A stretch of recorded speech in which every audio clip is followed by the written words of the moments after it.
Welcome to the Department for Work and Pensions. This is a free call. This service is for access to work. If you've applied for an access to work grant, please note the current wait time to review new applications is up to 37 weeks. If you've applied to renew your access to work grant, you do not have to do anything. We'll contact you when we process your application. You can apply for an access to work grant or renew an existing grant online. Please go to gov.uk and search for access to work. If you already have an access to work grant, you can now claim money from your grant using our online service. Go to gov.uk, search access to work and select claiming money from your grant. If you are calling to apply for an access to work grant, press 1. To save time, you can apply for an access to work grant or renew an existing grant online. Please go to gov.uk and search for access to work. Your call may be recorded today. We will treat your personal information carefully. We may use it for any of our purposes. To learn about your information rights and how we use information, please see our Personal Information Charter at gov.uk. We're working hard to connect you to someone as quickly as we can. Please stay on the line and we'll put you through to an agent.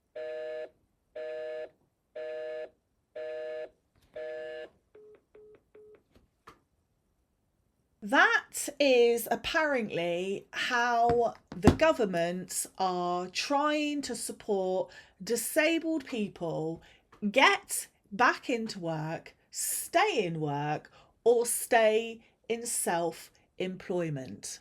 Now, on top of the complete failing system known as access to work, which, as we can hear clearly there, doesn't seem to give any disabled people access to anything unless you want to wait 5 years and want to pull your teeth out slowly with no anaesthetic. We seem to have a facade of an establishment that says it wants to help disabled people, that says there is funding and support there for disabled people. But as you can see, accessing it, well, you might as well take your phone and throw it out the window for the good that access to work claims to provide. Now, this brings me on to another very concerning failing part of the Department of Work and Pensions. We all remember this face, don't we? Rishi Sunak. Well, let me just remind you of what Rishi Sunak did, or rather didn't do, for disabled people before he exited as our last Prime Minister, before the atrocious one we have right now, who seems to want to do everything but mass deportation for all of the illegal criminals that our government have welcomed into our country. Raping our young women and girls, and of course stabbing our young university students when they're just on their way home. Well, one of the things Rishi Sunak was quite devout in ruining was a disability reform. And there was the white paper and the disability reform paper. And then we had this rather astonishing statement, not taking forward plans to change the work capability assessment as set out by the previous government. Oh, and increasing work capability reassessments to ensure awards reflect current circumstances and people can access the support they need. The support they need. Well, you have just heard me calling the Access to Work department. And by the way, I made my application to Access to Work on the 28th of November 2024. We are now the 8th of June 2026. Still no reply for my initial application, still no text, and still no phone call. Nothing at all. And as you can see, can't get through to them. So a pretty useless scheme in what is a very useless department. However, Disabled people or people who have long-term health conditions or chronic illnesses that are either in the ESA category or the work capability category are under threat yet again if they want to try work. Now, I'm sure you all remember my slides when I was discussing with you all the government's response to the work capability assessment activities and descriptors consultation. And let's just remember the quote from the government's own information that states, for the overwhelming majority of existing universal credit claimants, this is a guarantee being the key word, this is a guarantee that they will not be reassessed if they try work and it doesn't work out. ESA claimants undertaking permitted work will also not be reassessed. Therefore, for both groups, we will remove the barrier that trying work may mean they lose their LCWRA entitlement. As you can see, that is a complete and utter direct cut and copy quote from the government's own literature. It's such a shame that they never actually practice what they preach or indeed follow their own policies. DWP, we all know how bad you are at following your own policies for disabled people. I'm living proof that you failed that majorly for the entire time that I worked for you. Winning my case for unlawful harassment and your failure to actually implement disability trigger points, which is a mandatory request for a disabled person under the Equality Act of 2010 in the workplace. I digress. So, this promise that people who are either in the LCWRA or the ESA category, this promise that they wouldn't be reassessed if they try work has literally just been thrown to the wind. And also, this involves PIP claimants as well. I mean, you couldn't make this up. I think the Department of Work and Pension have done more damage to the mental psyche of disabled people in the UK than anybody else. Like, anybody else. Go and ask any disabled person, which organisation or body do you fear the most because you know they just never give you the help you need? And I bet you DWP will come to the words of most people's mouths. And to add to that, disabled people in the UK can now actually say these words. If I try to work, will DWP punish me for it? Well, let's have a little look at their recent change.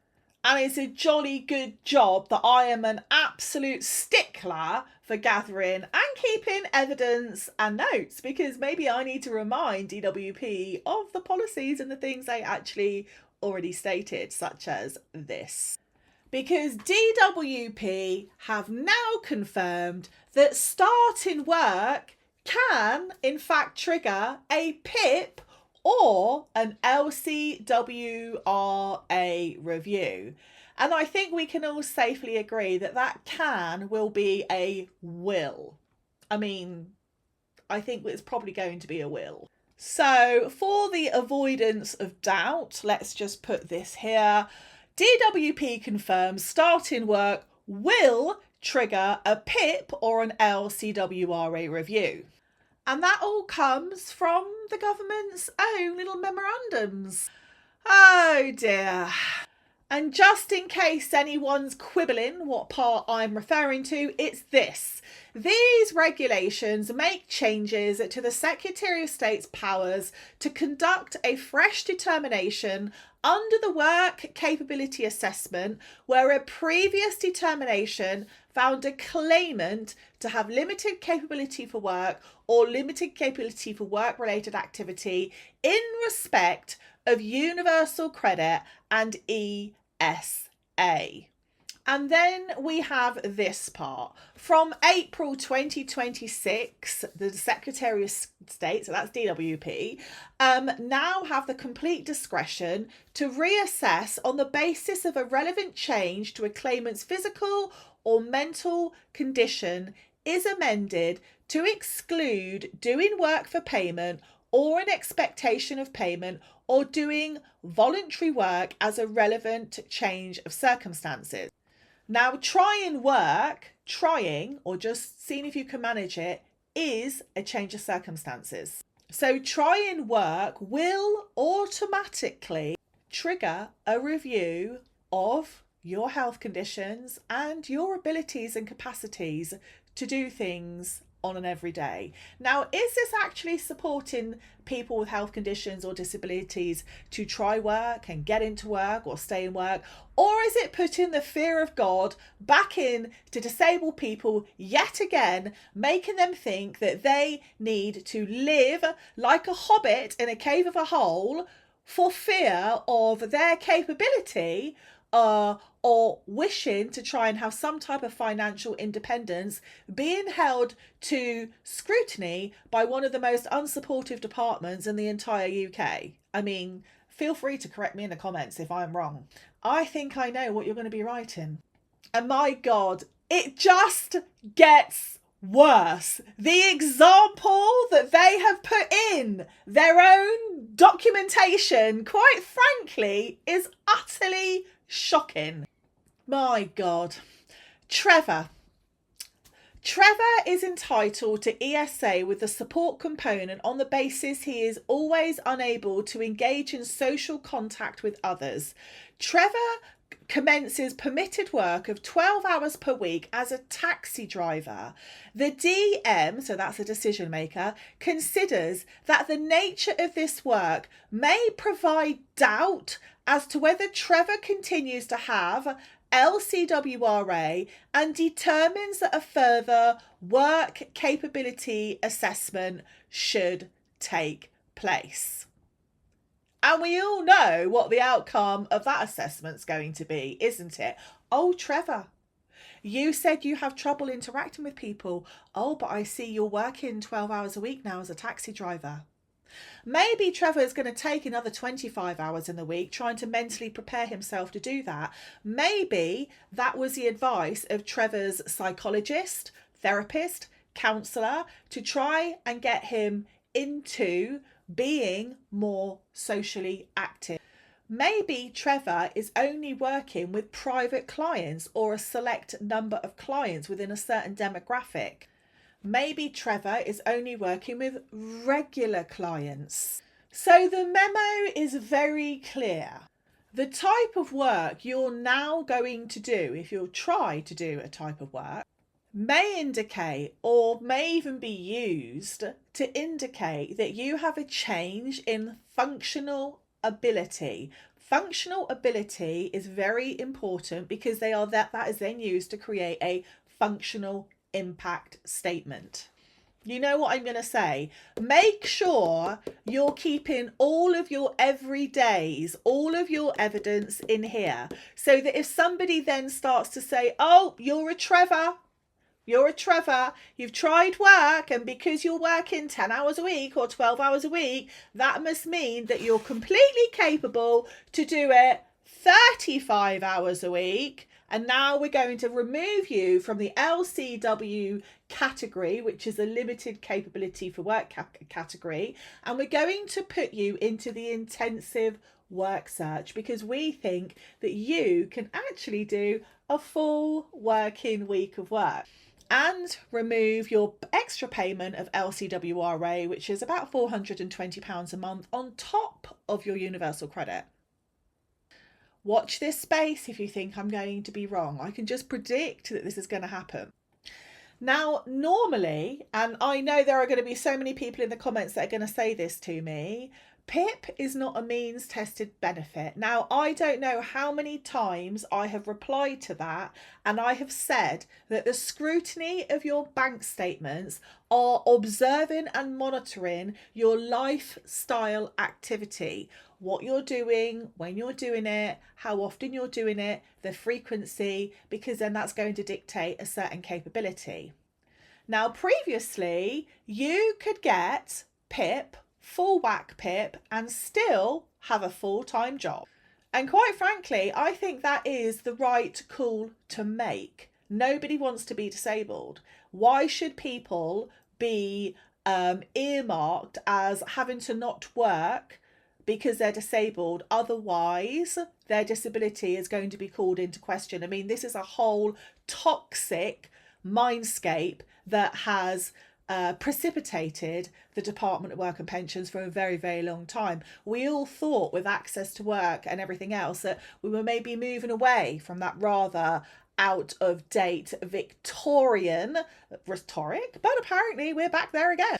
Because people on PIP now, if they work, are also going to be looked at with the same eye of scrutiny as somebody on universal credit who is in receipt of LCWRA or even just LCW without the payment. Because they are indeed included in this memo here, where a claimant has been determined to have a limited or severely limited ability to carry out activities, the decision maker may redetermine. So that is reassess, redetermine, reassess whether a claimant still has limited or severely limited ability to carry out the required activities for the purpose of reviewing their award. Listen to those words very, very clearly, because it's all about the money, guys. Clearly all about the money. For the purposes of reviewing their award at any time and for any reason. My God, that is one very wide scope. For any reason. For any reason, my, I can see that's going to be challenged quite fiercely, I hope. And here we have the clinker. A claimant to PIP is not obliged to report commencing work, but remains obliged to report any changes they might reasonably expected to know might affect their continued entitlement to PIP, the amount of benefit awarded, or the payment of benefit. This is like, honestly, I don't know who writes this stuff. I have a degree in English. I could do a hell of a lot better job. I mean, how is it that a PIP claimant is now expected to act like some kind of legal DWP policymaker and decision maker rolled into one?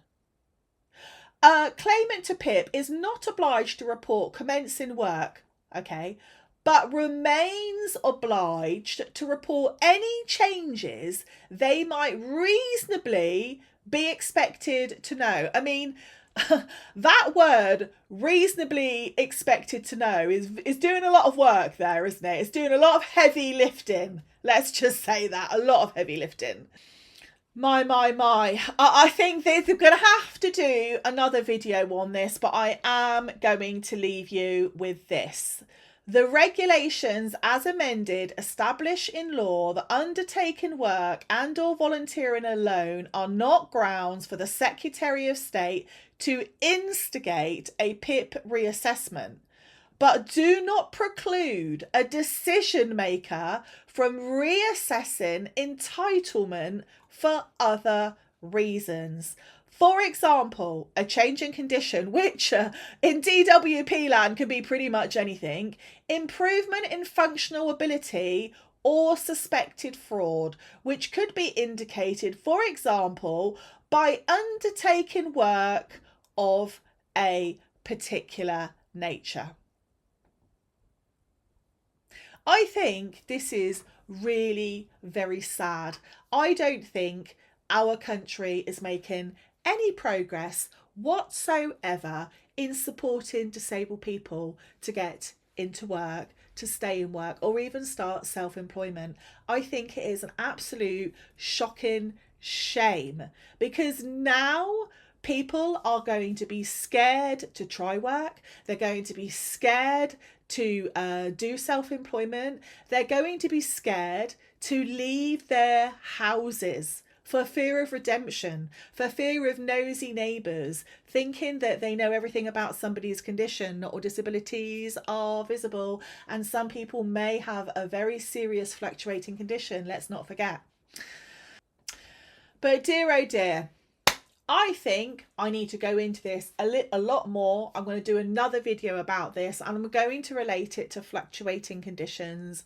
I feel very strongly about this because so often disabled people are being made out to be lazy, loathsome slobs that are thick, unintelligent, and don't want to do anything. And that is part of the whole journey for me in the justice journals, apart from the ongoing advocacy that seems to go hand in hand alongside it, because it seems in this country, for as long as you're disabled, you have an eternal battle and fight on your hands every single day with the establishment that is meant to serve and protect us.